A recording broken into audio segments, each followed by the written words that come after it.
Значи, преголем енергетски внес, а многу мала физичка активност. Никогаш не може да речеме дека крив е пациентот, него криви сме сите ние од целото општество. Прво, фамилијата, тргаме од фамилијата, начинот на живот во семејството, па према тоа и деца.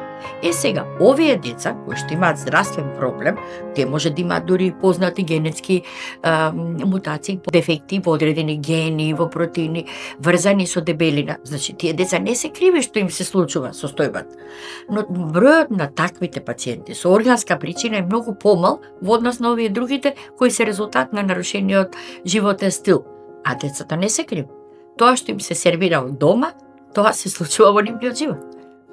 Круг на поддршка за тежината да стане полесна.